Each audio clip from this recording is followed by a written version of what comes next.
Olá a todos, hoje nós vamos dar continuidade ao estudo da série de Fourier. Na aula passada nós falamos que a série de Fourier basicamente é a representação de um sinal periódico, então existe ainda essa restrição muito forte que a série de Fourier é aplicada apenas para sinais periódicos. Então, a representação de um sinal periódico como uma soma ponderada de senos e cossenos é a série de Fourier. Então, na aula de hoje, nós vamos falar sobre as condições de Dirichlet, que trata da existência da série. E de onde veio isso? Lagrange, como eu mencionei na aula passada, sempre ele com problema nos corners. E uma questão que ele levantou foi como uma função descontínua, por exemplo, a onda quadrada, pode ser representada por uma soma ponderada de funções contínuas, no caso, os senos e os cossenos. É interessante que Gibbs já tinha observado esse fenômeno, que numa representação de um sinal descontínuo por um somatório finito de harmônicas de senos e cossenos, sempre na descontinuidade vai haver um pequeno overshoot, uma diferença entre a representação da série e o valor real da função. Por quê? Porque a série vai convergir para o ponto médio. Então vamos dar uma olhada no gráfico da representação da onda quadrada e tecer alguns comentários. Então, usando o Gneoplot, como vocês podem ver aí na linha de comando, nós vamos plotar o gráfico, uma animação para a série de Fourier da onda quadrada. Conforme está aqui, vocês vão observando. Aqui eu fiz de forma bastante rápida. Vamos chegar até a harmônica de número 71. Então observem, nesse ponto aqui, vocês verificam o ponto onde o cursor está marcado. Então observem aqui, nesse ponto aqui a gente tem mais ou menos 1,09, então é em torno de 9%. Então, de fato, essa diferença vai sempre existir para a onda quadrada. E quem estudou esse fenômeno foi Gibbs. Então, isso advém do fato da representação de uma função descontínua por uma soma de funções contínuas. Mas o fato é que a série converge para esse ponto médio. E agora vamos fazer repetir essa animação, só que em uma forma mais lenta, para nós fazermos alguns comentários. Então, voltando para cá, vamos fazer de forma mais lenta. O comando no plot que vocês observam está aqui, é o pause. Eu vou colocar -1, porque com pause -1 ele espera um enter no teclado para desenhar cada uma das harmônicas. Então vamos fazer isso. E observem, como nós já sabemos que as harmônicas pares são nulas, eu começo na primeira harmônica, que é a frequência fundamental, e vou pulando de duas em duas. Então vamos traçar o gráfico dessa forma. Gneoplot, onda quadrada.plot. Então vejam, o que é que nós temos aqui? Quando vai representar a onda quadrada com um único seno, o melhor seno é esse daqui. Observem nesse ponto aqui do gráfico, ele vai me dar o valor. Então veja, aqui eu tenho 1.3, o conteúdo uso só uma harmônica. Mas quando nós vamos aumentando o número de harmônicas, por exemplo, 3 harmônicas, aqui eu já consigo abaixar 1,9. E essa diferença ela não diminui. Só que essa área aqui, que é a área entre a diferença do sinal real e do sinal aproximado, ela vai diminuindo com o tempo. E aqui, com 5 harmônicas, tem uma observação interessante que vale, creio eu, apenas para a onda quadrada. Se nós contarmos o número de máximos e mínimos nesse nível aqui, por exemplo, 1, 2, 3, 4, 5. Indica que eu utilizei 5 harmônicas para construir a representação da onda quadrada usando série de Fourier. Por exemplo, se a gente passa mais um pouquinho para cá, eu vejo agora que nesse caso em que eu tenho certas harmônicas, 1, 2, 3, 4, 5, 6 e 7. Então aqui eu tenho 7 harmônicas e isso acredito eu que vale apenas para onda quadrada.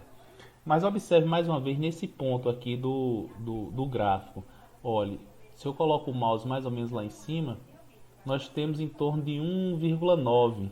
Então esse overshoot, essa diferença aqui entre o sinal original e o sinal, esse 9% aqui, ele vai sempre existir, independentemente do número de harmônicas. Então vamos refazer a simulação até a sétima harmônica de número 71, passando mais rápido, para vocês verificarem mais uma vez esse comportamento.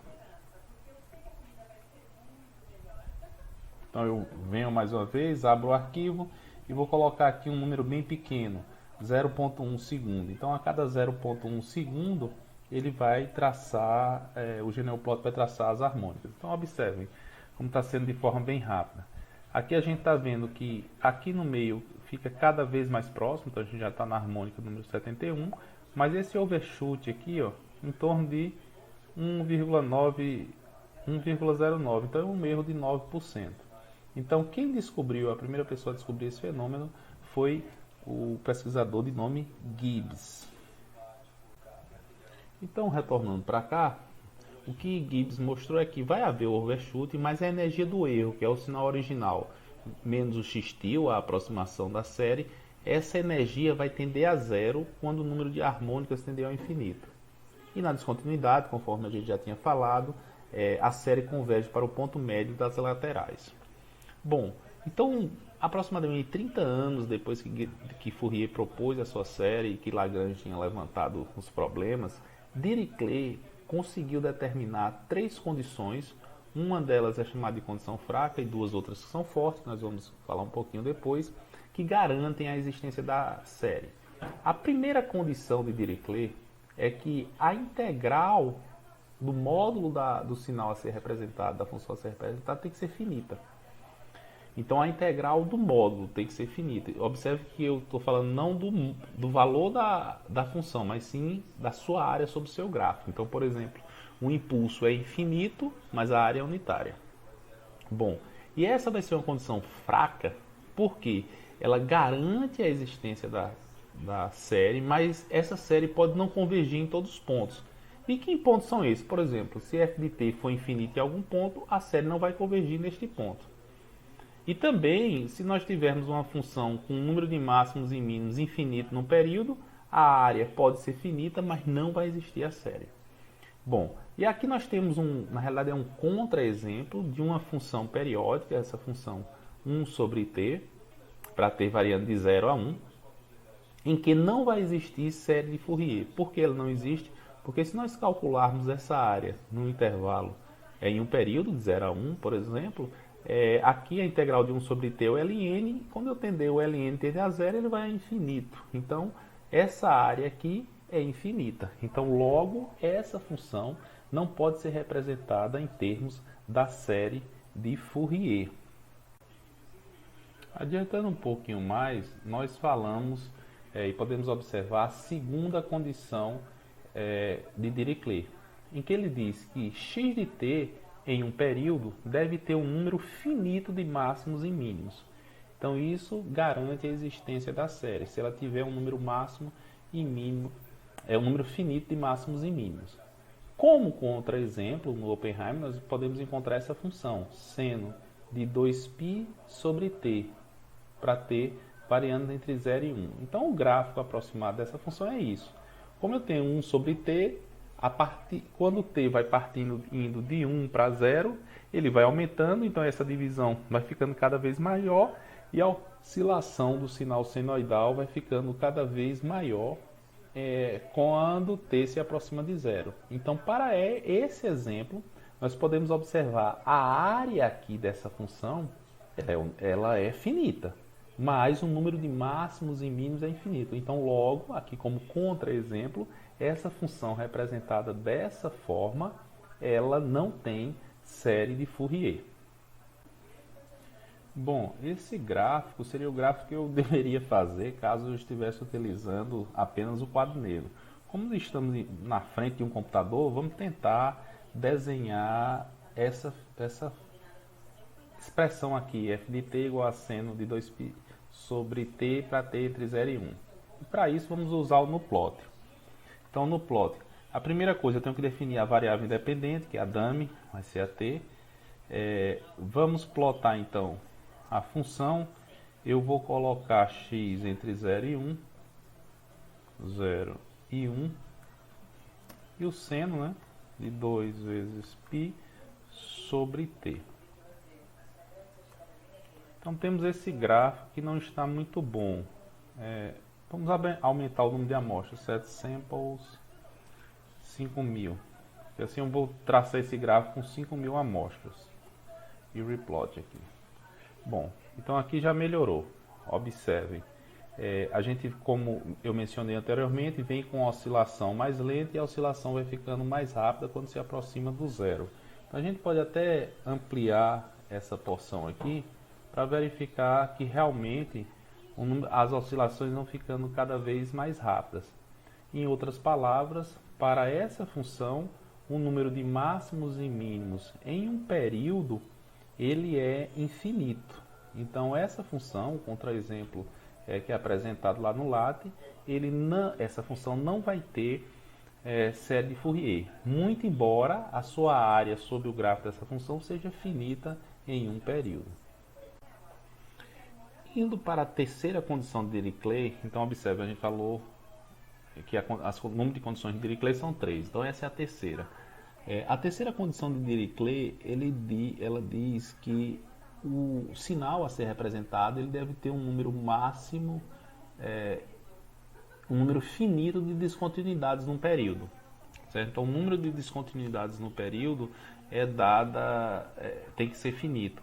E é apresentado um contra-exemplo nessa curva aqui. Então, por exemplo, considere esse sinal com período 8, em que a primeira metade do intervalo vale 1.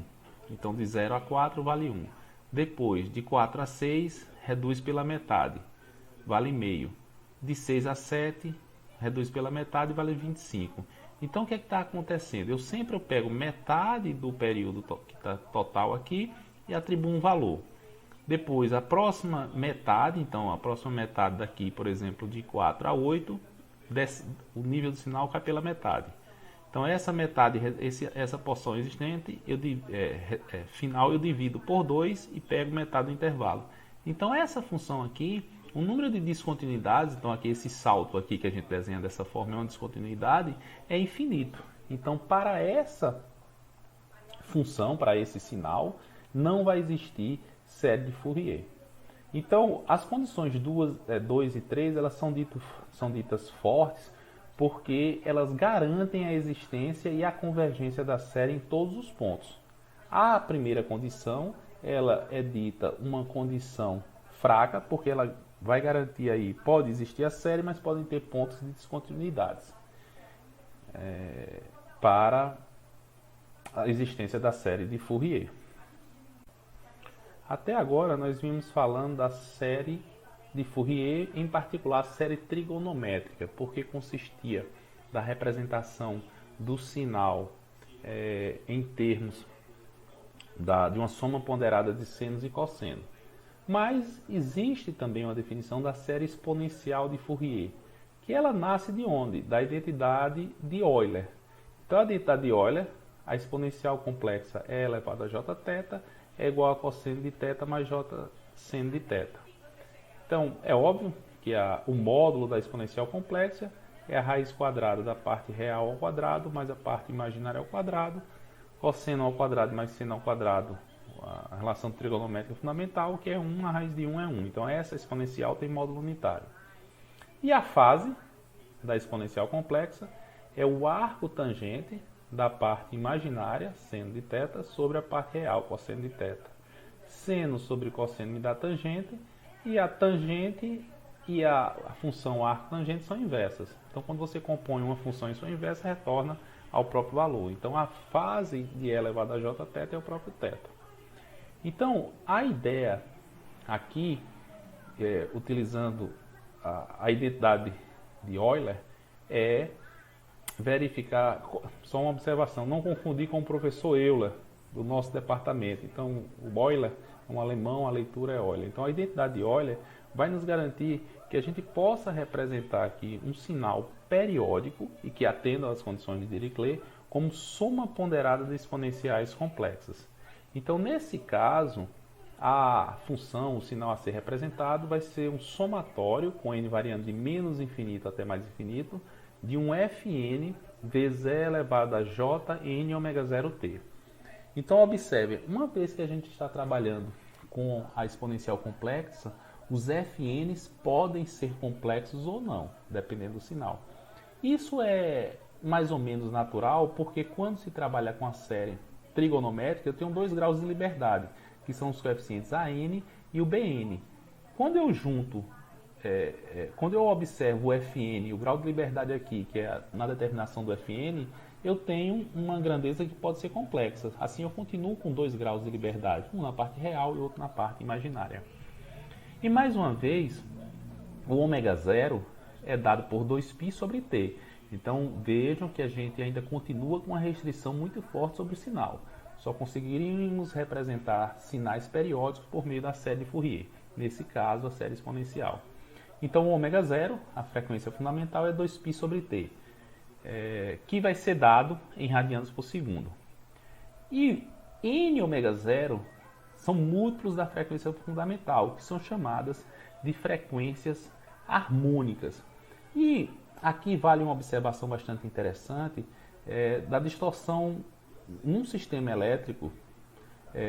As harmônicas, ou seja, as componentes de frequências diferentes da frequência fundamental, elas distorcem a forma de onda.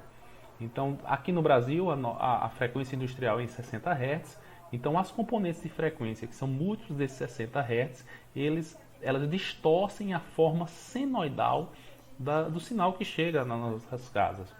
E esse padrão, essa distorção harmônica total, ela é uma das medidas da qualidade de energia elétrica regulamentada pela ANEEL.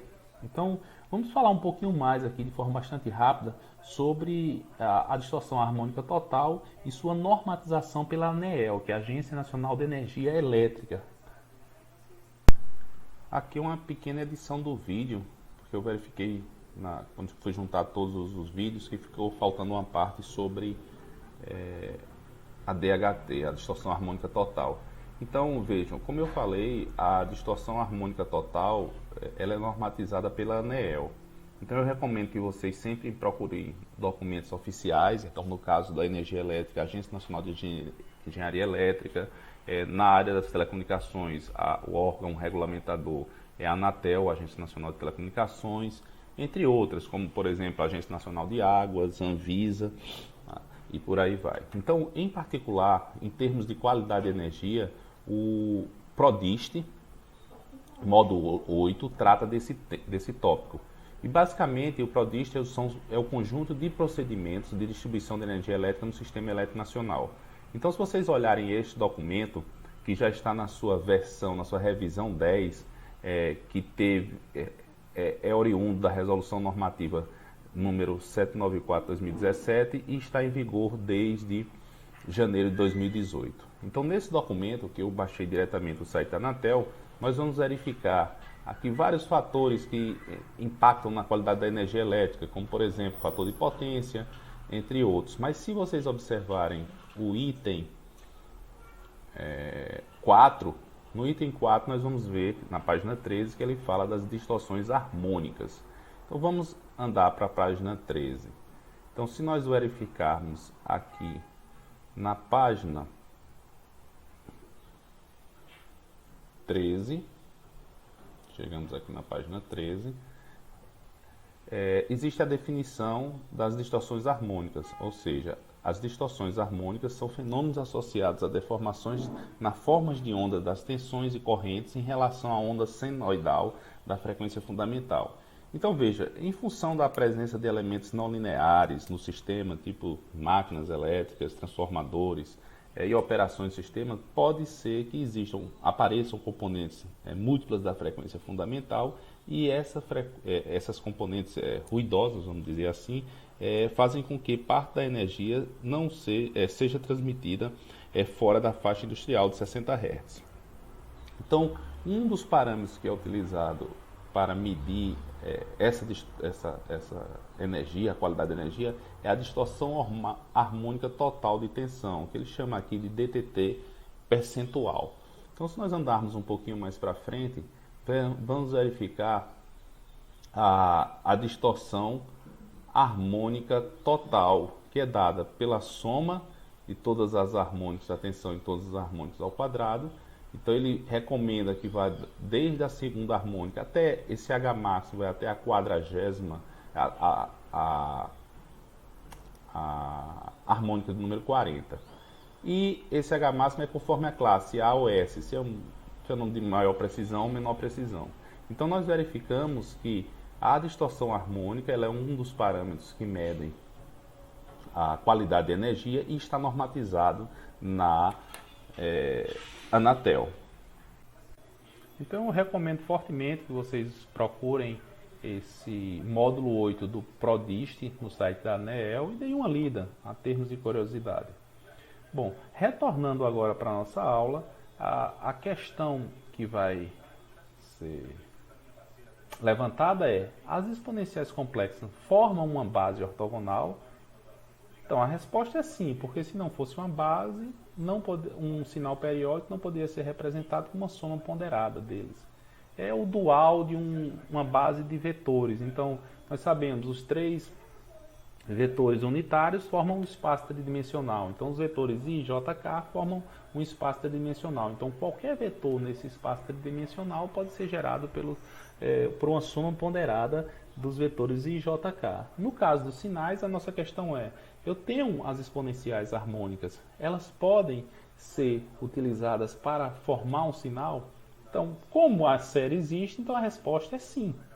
De tal sorte, então, o produto interno. Então, na aula passada eu mencionei o produto interno entre dois sinais é a integral desse sinal. Então, no caso, como elas são periódicas, de 0 a t, da exponencial de uma exponencial, j elevado a n ômega 0 t, vezes o conjugado da outra. Então, observem que na aula passada eu mencionei o produto interno, quando se tratam de sinais complexos, é fazer o produto de um sinal vezes o conjugado do outro.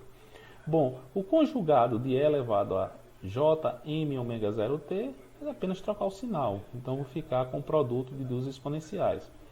De e elevado a j n ômega 0 t vezes e elevado a menos j m ômega 0 t. Juntando esses expoentes, eu fico com essa exponencial. E elevado a j n menos m ômega 0 t. A exponencial, a integral da exponencial é ela mesma. E aqui nós dividimos por jn menos m ômega 0. Advindo de uma mudança de variável. E substituo de 0 a t. Quando nós substituímos 0, aqui nós já temos 1, e substituindo t, que é o período, eu fico com ômega 0t. Ômega 0t é 2π, só que a exponencial complexa você vai rodar no círculo trigonométrico um número inteiro de vezes, porque n e m são inteiros, então você vai sempre parar no zero. E e elevado a 0 é 1, logo 1 menos 1 igual a 0. Então as exponenciais e elevado a j n ômega 0 e e elevado a jm ômega 0 são ortogonais. Então duas exponenciais em frequências distintas, múltiplas de uma frequência ômega 0, elas vão ser ortogonais. E a questão é, e para n igual a m? Então vejo que nessa expressão, como n e m estão no denominador, n e m não podem ser iguais.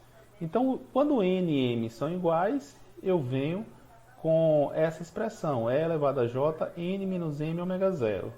E elevado a 0 é 1, e quando eu integro 1 em um período, eu fico com t. Então a integral, esse produto interno, ele é 0 quando n e m são diferentes, e é 1 quando n é igual a m. Bom, então se a gente retornar para a série, que é dada por essa expressão aqui. Então, antes de começar a fazer uma dedução, vale aqui também lembrar que, diferentemente da série exponencial, na série trigonométrica, o n varia de 1 até mais infinito. Na série exponencial, ele vai variar de menos infinito até mais infinito. Bom, então se nós multiplicarmos os dois lados dessa equação aqui por e elevado a menos j ômega 0t, e integrar em um período, eu fico com f com essa expressão, certo? Eu multiplico por e elevado a j m menos m ômega 0t e integro em um período. Olhando para essa integral do lado direito, e se observarmos que a integral é uma soma contínua e o somatório é uma soma discreta e que a soma é comutativa, eu posso trocar a ordem. Então, em vez de fazer primeiro o somatório, eu vou fazer primeiro a integral. Lembrando que fn não depende de tempo, então pode vir para fora da integral.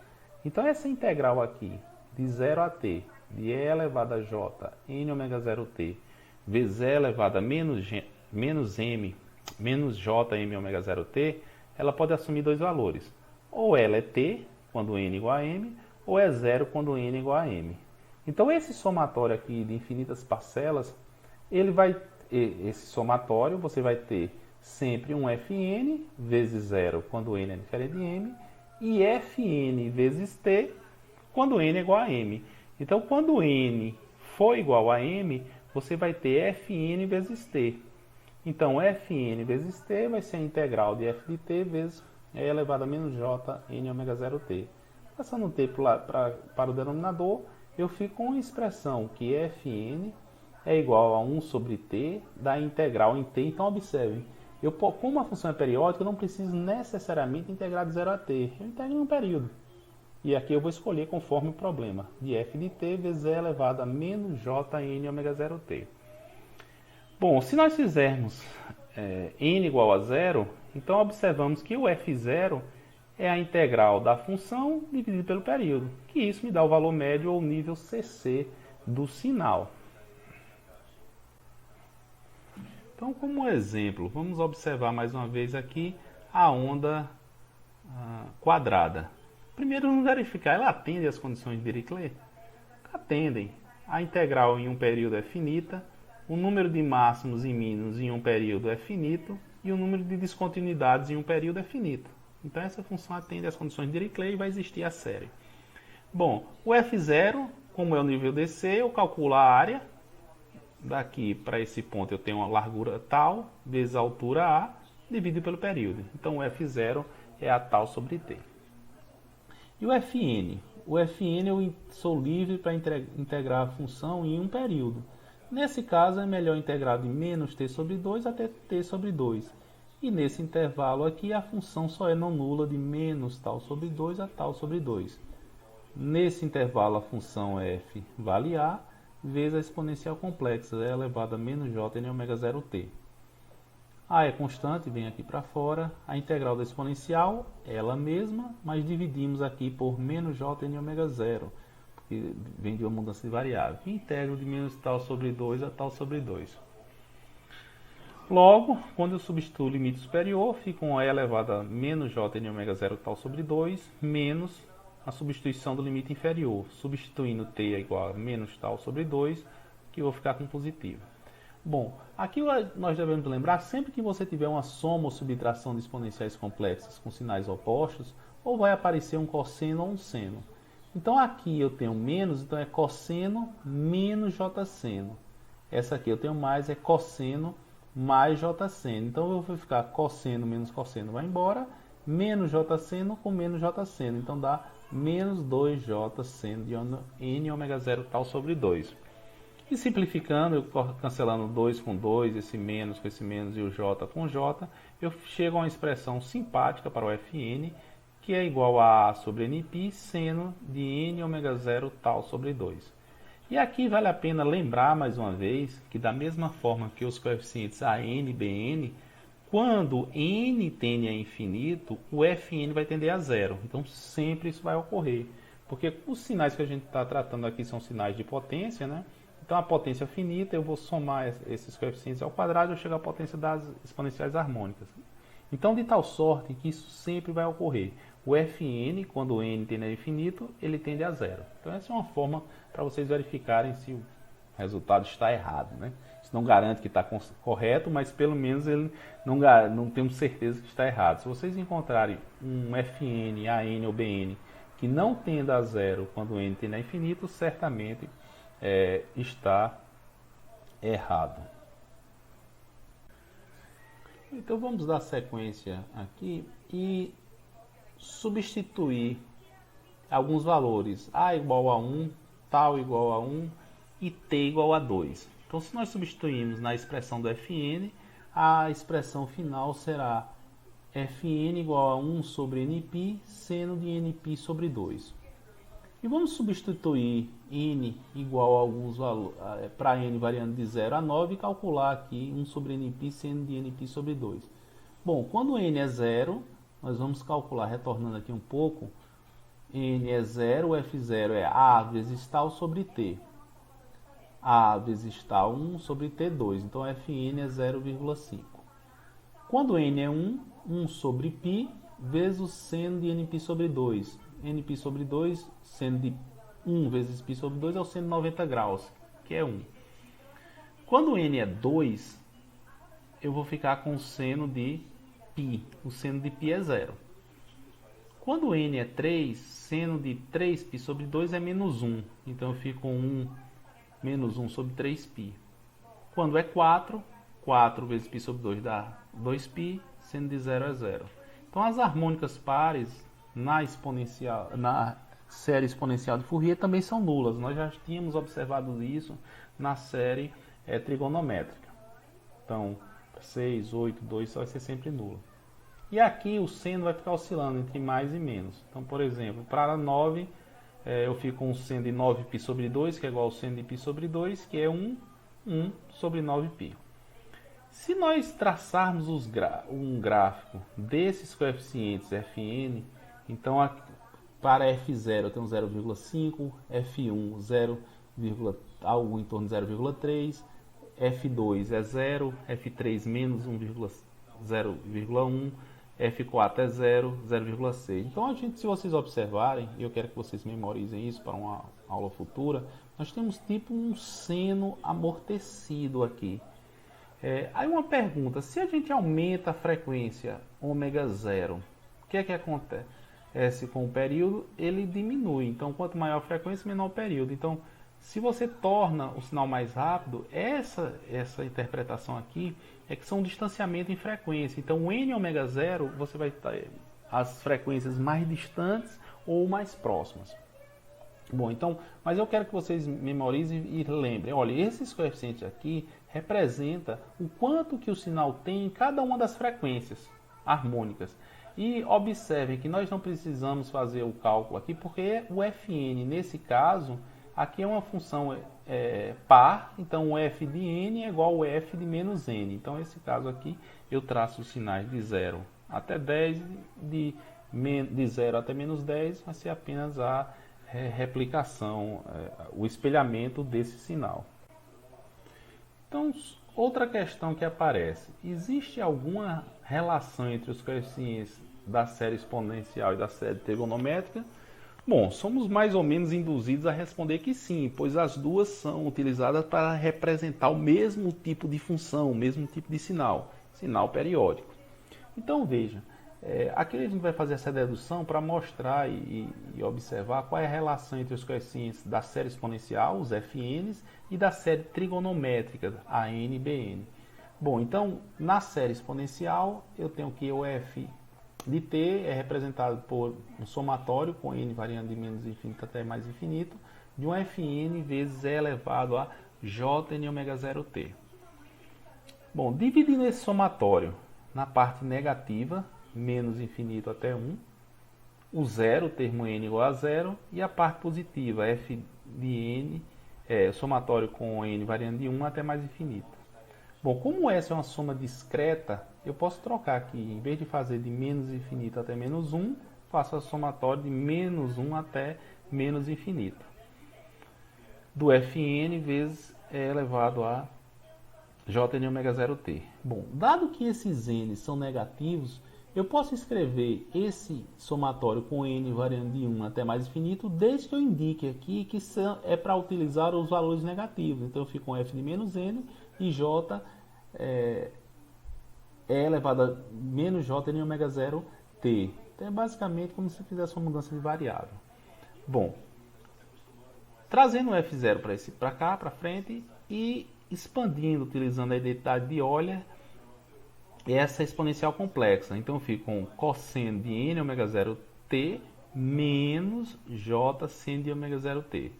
Expandindo essa outra exponencial complexa, utilizando a identidade de Euler, cosseno de n ômega 0t mais j seno de n ômega 0t. Bom, se nós juntarmos, aqui eu tenho um cosseno vezes f de menos n e aqui cosseno de fn. Eu posso colocar e os somatórios com os mesmos índices, variando de 1 até mais infinito. Então eu posso juntar em termos do cosseno e escrever esse somatório com n variando de 1 até mais infinito do f de n mais o f de menos n. E o termo que tem o seno, eu coloco em evidência aqui e vou ficar com f de n menos f de menos n, ambos multiplicados pelo j. Então, se a gente compara essa expressão aqui com a expressão da série trigonométrica, o f0 vai ser o próprio a0, os termos que multiplicam o cosseno são os an, e o termo que multiplica o seno, jf de n mais f de menos n, é o bn.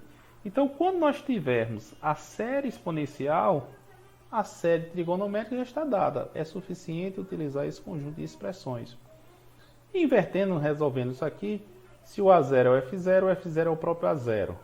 Se eu multiplico, caso a gente multiplica a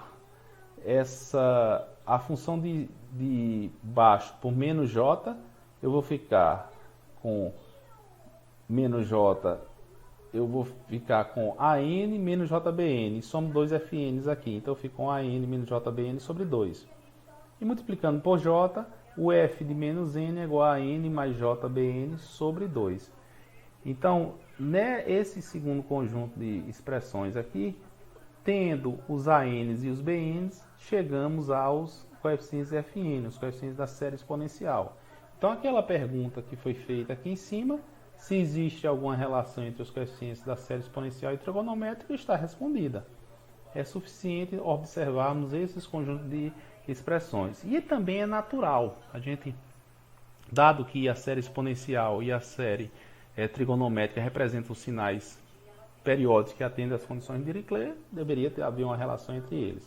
E mais aqui uma observação importante. Enquanto o A0 e o AN são reais, para f de t real, os FNs podem ser complexos ou não, dependendo aqui se o BN é nulo ou não. E aqui vamos fazer um exemplo. Foi até da prova de 2016.1.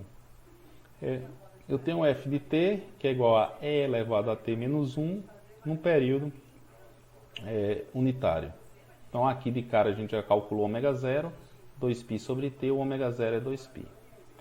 Bom, o f0, 1 sobre t, integral em t da função, é o nível dc da função. Aqui nós temos, nesse intervalo, a função, no intervalo de 0 a 1, a função vale e elevado a t menos 1, a integral de e elevado da exponencial é ela mesma, a integral de 1 é t. Substituindo 1, nós ficamos com e menos 1.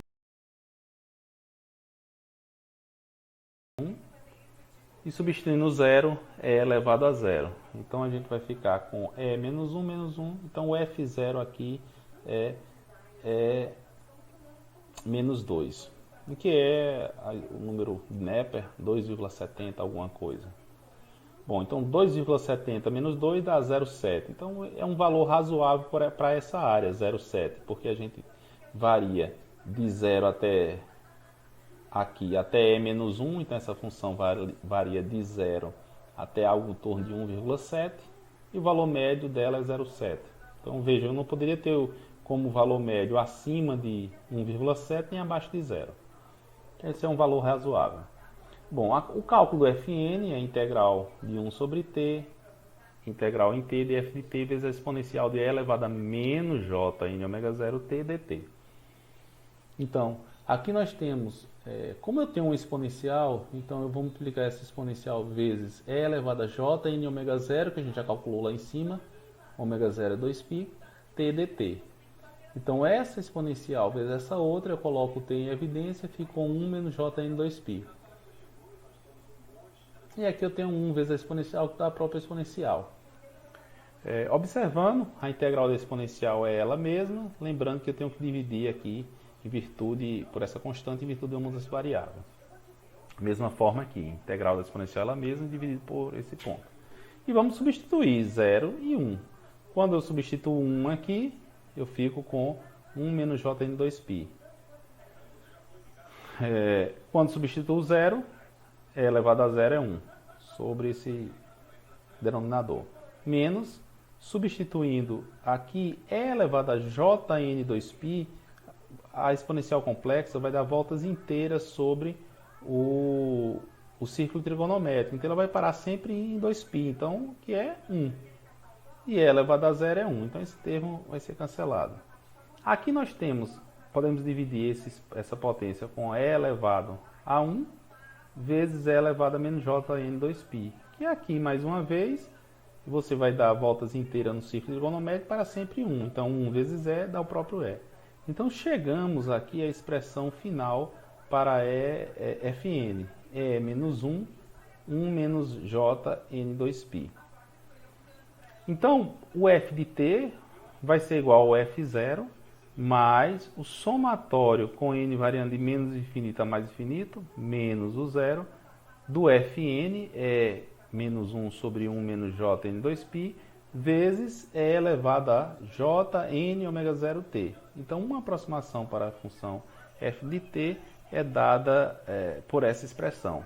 Então, a gente observa que, vamos retornar aqui um pouquinho mais para cima, que para essa função que é uma exponencial, tem uma exponencial menos uma constante, ficou muito fácil calcular a série. Por que ficou fácil? Porque eu, integrando exponenciais, a integral da exponencial é ela mesma. Observe que teríamos uma dificuldade em colocar um cosseno ou um seno para multiplicar a função exponencial e fazer a integral. Bom, então vamos agora partir para o NuPlot, que eu quero mostrar a animação dessa série de Fourier, considerando a série exponencial. Lembrando que na aula passada nós apresentamos alguns scripts no plot que calculava a série trigonométrica e fazia uma animação para isso. Sim, volto a lembrar, vocês acessem o material, essa questão já foi uma questão de prova passada, é do semestre 2016.2. Bom, então eu escrevi aqui um script no plot para essa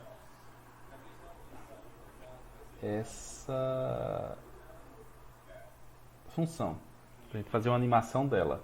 Então veja, aqui a gente tem algumas definições iniciais, set dummy é para deixar t como se uma variável independente, número de amostras para se fazer a curva, período t igual a 1, ômega 0 é 2π sobre t. Aqui eu faço a definição do degrau unitário, para marcar uma porta aqui, com largura t, que é o período, e multiplicar a exponencial de t menos 1, que é o que tem aqui. Veja, a função que nós estamos representando é essa. E elevado a t menos 1 em um período de 0 a 1. E depois eu desenho essa curva, faço 3 períodos. Chamo esse de p de t.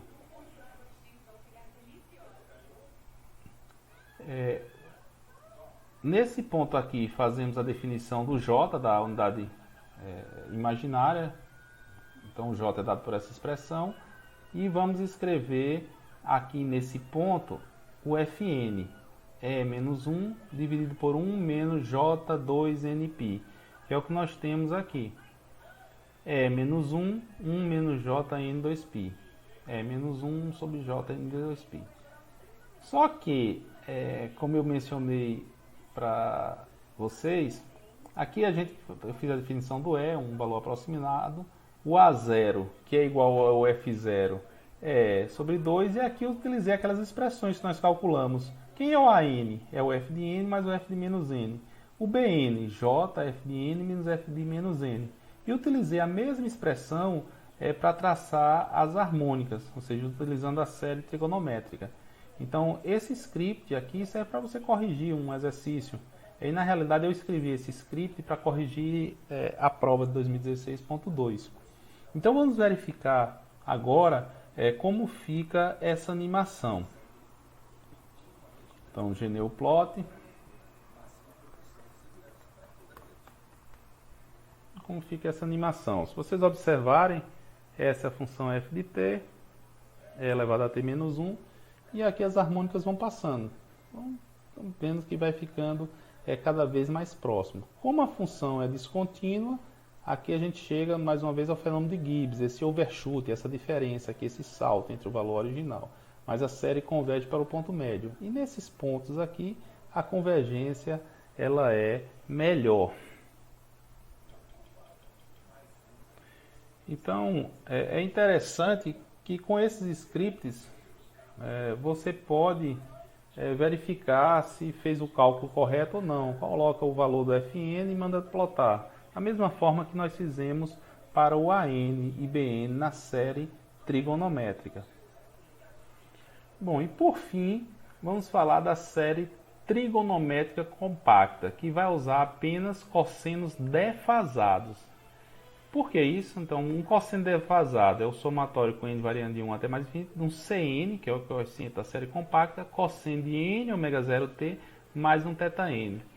Então, veja, eu tenho que ter obrigatoriamente um cosseno defasado, porque um cosseno, quando a fase é zero, é sempre par. Então, eu não conseguiria representar sinais que não fossem pares.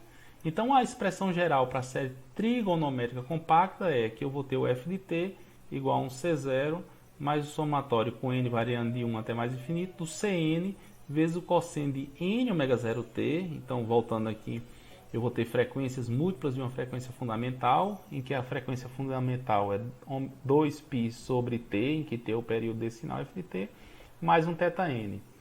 Então, lembrando que aqui eu tenho um cosseno da soma, é cosseno A, cosseno B, menos, né, seno A, seno B. Organizando isso e separando esses dois somatórios, eu vou ficar com Cn vezes o cosseno de θn vezes o cosseno de n ômega 0t. E menos Cn vezes o seno de θn vezes o seno de ômega 0t. Então aqui a gente está com uma expressão bem simpática e parecida com a série trigonométrica. Então, o termo que multiplica os cossenos, ou seja, Cn cosseno de θn, é o An. Os termos que multiplicam o seno é o Bn. Então, dado a série compacta, chegamos à série trigonométrica. E resolvendo essa equação, por exemplo, o A0 é igual a C0. E aqui, se eu somo essa expressão ao quadrado mais essa ao quadrado, eu fico com An ao quadrado mais Bn ao quadrado.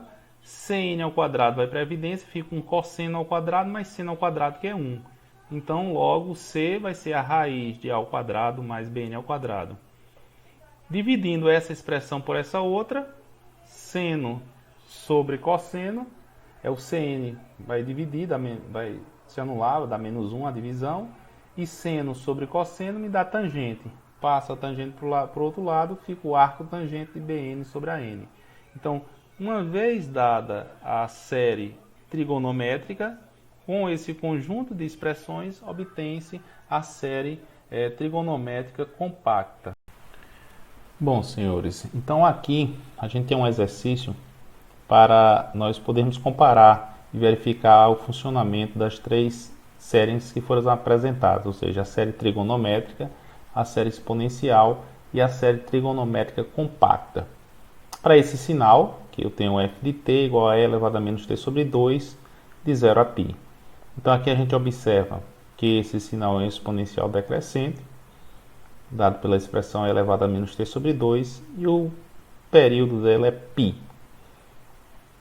Bom, e depois nós vamos escrever um script no plot para as três séries. Daí eu vou mostrar a vocês como é que faz. Bom, então o primeiro ponto é calcular o f0, ou seja, o nível DC da série exponencial. Então veja, o f0 é 1 sobre t, integral em t de f de t dt. Como o período é π, eu fico com 1 sobre π, integral de 0 a π, de e elevado a menos t sobre 2 dt. A integral de e elevado a menos t sobre 2 é o próprio e elevado a menos t sobre 2 dividido por menos meio. Esse menos aqui eu vou substituir primeiro o zero, e elevado a 0 é 1, menos e elevado a π sobre 2. Sobre π, o 2 está no denominador, vai para o numerador. Então, o f0 é dado por essa expressão. 2 vezes 1 menos e elevado a menos π sobre 2 sobre π. Quem é o fn? O fn é 1 sobre t, integral em t de f de t vezes e elevado a menos j em ômega 0 t dt. Então, que vai ser igual a 1 sobre π, o nosso período é π, integral de 0 a π. Nesse intervalo, a função vale e elevado a menos t sobre 2, vezes e elevado a menos j n2t, n2 vezes t, porque o ômega 0 aqui é 2π sobre π, que é o período. Então, 2π sobre π é 2. Então, a frequência ômega 0 aqui é 2. Junta-se essas duas exponenciais, vou ficar com essa forma, menos 1 meio mais j2n t. Quando eu integro a exponencial é ela mesma, mas eu tomo cuidado de dividir por esse termo aqui. Esse π veio de fora aqui. Quando eu substituir o π, eu vou substituir π menos e elevado a zero, que é o menos 1. Cuidado que eu tenho que tomar aqui. Quando eu tenho essa soma de exponenciais, substituindo π eu fico π sobre 2, menos π sobre 2, menos, substituindo π aqui eu fico com 2π n vezes t. 2π vezes n.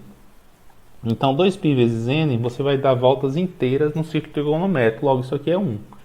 Então, o fn, só vai organizar essa expressão aqui com esse menos 1, vai ser igual a 2 sobre π, 1 menos e elevado a menos π sobre 2. E aqui é quando a gente colocou esse 2 sobre π, é porque eu multipliquei por 2, numerador e denominador aqui. Então, ficou 1 mais j4n. Então, este é o fn. Então, vamos dar uma olhada na construção dessa função usando um script no plot que eu já preparei para vocês. O script está aqui. Eu vou colocar esse arquivo também no site para vocês. E o nome dele é trig esp e trig compacta, porque a gente vai ter a série trigonométrica, exponencial e a trigonométrica compacta. Então, observe os valores que nós calculamos. Vamos usar a série exponencial. Então, a exponencial eu tenho um cálculo do fn, como está marcado aqui. Então, o procedimento é similar ao que a gente vinha fazendo, né? Eu especifico a função em um período, e elevado a menos t sobre 2 em um período, em que o período aqui nós igualamos a π. Logo, ômega 0, 2π sobre π é 2, como a gente já tinha falado. E o fn calculado é 1 menos esp, menos a exponencial de elevado a menos π sobre 2, dividido por π vezes 1 meio mais j vezes 2n, que é o que nós temos aqui. 2 vezes 1 menos a exponencial de elevado a menos π sobre 2, π que multiplica 1 mais j4n. Então, para aproveitar o código que nós já tínhamos feito na aula passada, o que eu vou fazer é converter da série exponencial para a série trigonométrica. Então, eu escrevo o A0 é o próprio F0, como nós vimos no slide anterior aqui.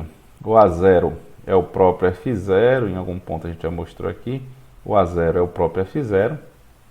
Então, o que a gente vai fazer é vir e escrever aqui o Fn. E o An é f de n mais f de menos n, e o Bn, j de f de n menos f de menos n.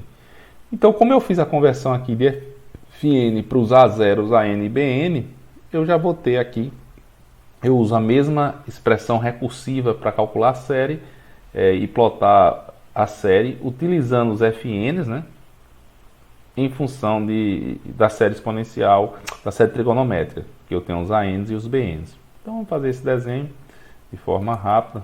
Eu ploto.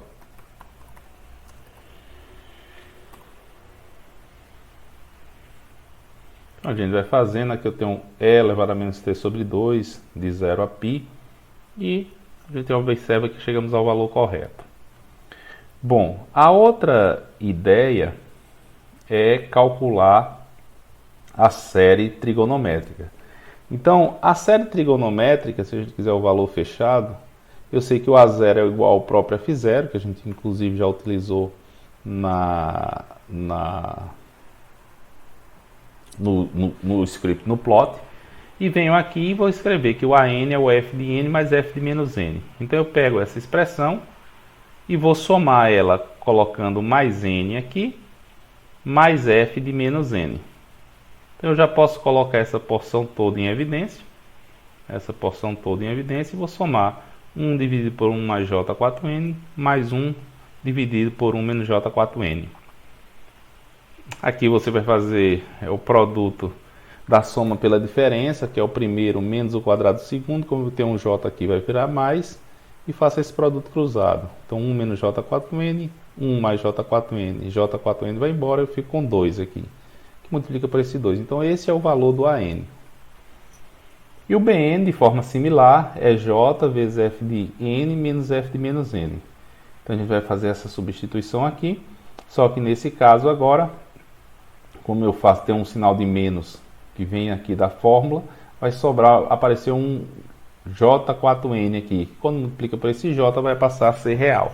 Então eu tenho o BN, que é 16n sobre π, 1 menos e elevado a menos π sobre 2, sobre 1 mais 16 πn ao quadrado. Então aqui a gente já pode fazer uma observação adicional. Olha. Veja que o AN, quando o n tende a infinito, ele vai a zero. Da mesma forma, o BN, quando o n tende a infinito, ele também vai a zero. Então vamos plotar isso aqui usando esse script mais geral. Então para fazer isso, né, eu já copiei, eu posso vir para cá, comentar essa área aqui, onde nós temos a especificação da série exponencial. Então para comentar no plot eu coloco esse símbolo jogo da velha, né? E vou liberar aqui os coeficientes A0, AN, BN. Então eu escrevi aqui os coeficientes A0, AN, BN da forma como a gente calculou. Então, por exemplo, 16 vezes N, 1 menos E elevado a menos π sobre 2. 16 vezes N, 1 menos E elevado a menos π sobre 2. E depois 1 sobre, aqui, 16 vezes N, 1 menos E elevado a menos π sobre 2, dividido por 1 mais 16n ao quadrado. 1 mais 16n ao quadrado. Então essa é a série exponencial. E a gente vai ver que vai dar o mesmo resultado. Se a gente mandar no plot e plotar, se vocês observarem aqui, a gente aproxima, tem uma aproximação boa. Aqui a gente utilizou apenas 31 harmônicos. Lembrando sempre que no ponto de descontinuidades vai aparecer o fenômeno de Gibbs, que é este overshoot. Bom, por último, mas não menos importante, vamos falar da série trigonométrica compacta. Então, na série trigonométrica compacta, a gente calculou que o A0 é igual ao C0, então não temos problema. E o Cn é a raiz quadrada de AN ao quadrado mais BN ao quadrado. Então eu vou elevar esse termo ao quadrado, mais esse outro termo ao quadrado. Então aqui a gente já pode aproveitar e colocar o termo que é similar às duas em evidência. Então no final, quando eu elevo ao quadrado e somo esses dois termos, eu elevo esses dois termos ao quadrado e somo esse termo aqui que eu coloco em evidência, pode vir para fora, ou seja, 1 menos E elevado a menos π sobre 2 sobre π. Então esse termo 1 menos E elevado a menos π sobre 2 sobre π, que tem tanto no AN quanto no BN, ele pode vir para fora. Eu vou elevar ao quadrado, somar os dois, depois eu posso colocar em evidência. Então eu vou ficar com 16n sobre 1 mais 16n ao quadrado, 4 sobre 1 mais 16n ao quadrado. Então a gente fica aqui, voltando para cá, 16 e o outro que é 4 ao quadrado 16, 16n ao quadrado é 256n. Aqui a gente pode colocar em evidência o 16, né? Então colocando o 16 em evidência, aqui a gente pode simplificar, 1 mais 16, eu vou ficar com 1 mais 16n ao quadrado e simplifico com esse denominador. Como eu tenho a raiz aqui, o Cn final é 4 sobre π, 1 menos E elevado a menos π sobre 2 sobre raiz de 1 mais 16 n ao quadrado. E por último, o θn é menos o arco tangente de Bn sobre a n. A gente coloca o Bn sobre a n. Esse termo vai embora, que eu posso cancelar. Posso cancelar também o π e posso cancelar também 1 menos e elevado a menos π sobre 2, restando apenas 16n sobre 4, que é igual a 4n. Então, θn é menos arco tangente de 4n. Vamos lá agora para o script no plot. Isso aqui é a plotagem anterior e eu quero editar. Bom, na hora da edição, então agora eu quero escrever a série exponencial. Então, a série trigonométrica compacta. Então, vamos para cá. Eu vou tirar esse comentário aqui. E comentar aqui em cima. Ainda falta esse pouquinho aqui. Pronto, então de fato eu escrevi o Cn, que eu calculei nessa expressão aqui, 4 sobre π, 4 sobre π. Denominador, raiz quadrada de 1 mais 16 n ao quadrado, 1 mais 16 n ao quadrado. E no numerador, 1 menos e elevado a menos π sobre 2, 1 menos e elevado a menos π sobre 2. O θn, arco tangente de 4n, negativo. Então, e da mesma forma que eu fiz para a série exponencial, nessa trigonométrica compacta eu vou converter para a série trigonométrica para poder usar essa expressão que a gente vem usando desde a aula passada. Então, o AN é Cn cosseno de θn, o BN Cn seno de θn, que era o que a gente tinha calculado aqui nesse ponto. O AN é Cn cosseno de θn e o BN menos Cn seno de θn. Então, se a gente plotar isso aqui, vai obter o mesmo resultado. Então, a representação dessa função exponencial decrescente é em série de Fourier. Então, veja que é natural a gente ter 3 representações, dado que é a mesma função, elas têm que ser equivalentes. Então, o que vai decidir se eu escolho uma ou outra? Aí vai ser o problema. Nesse caso específico, eu tinha exponencial. Foi interessante começar pelo cálculo exponencial, a série exponencial de Fourier.